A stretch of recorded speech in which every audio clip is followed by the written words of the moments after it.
با یه بسم الله سفر خودمون از آبادان به شهرستان محلات شروع کردیم. محلاتی که از شهرستان‌های استان مرکزیه که به خاطر هوای معتدل به شهر گلها هلند ایران معروفه. 730 کیلومتر رو باید طی می‌کردیم تا به شهر زیبای محلات برسیم. مقصد ما در شهر محلات دهکده گل بود.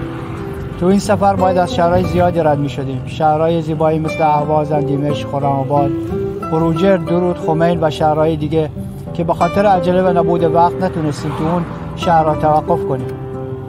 شهر محلات در فاصله 262 کیلومتری جنوب غربی تهران و یکی از شهرهای جنوبی استان مرکزیه که وسعتی برابر با 1024 کیلومتر مربع داره.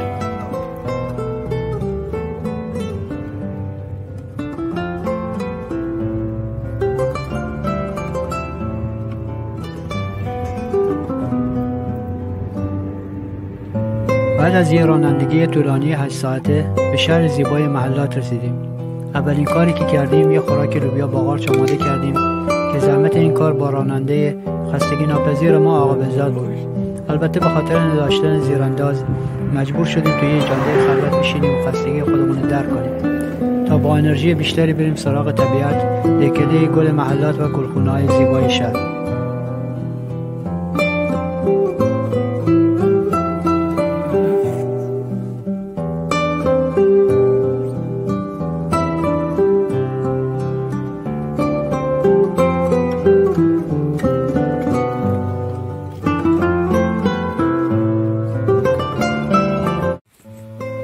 بالاخره بعد از یه استراحت کوتاه رفتیم سراغ گلخونه‌های شهر. اولین گلخونه‌ای که مقصد ما بود گلخونه مروارید سبز بود.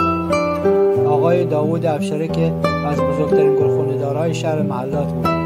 با تنوع گل که کمتر جایی بود که این مقدار تنوع گل داشت.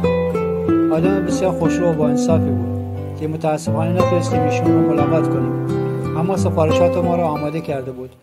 بعد از اینکه لیست بقیه سفارشات رو دادیم از اونجا با گلخونه اتحاد سر زدیم. به مقدار گل و گیاه هم از اونجا خرید کردیم. خیلی دوست داشتیم به گلخونه‌های بیشتری سر بزنیم، اما وقت کافی نداشتیم و باید هرچه سریعتر برمیگشتیم.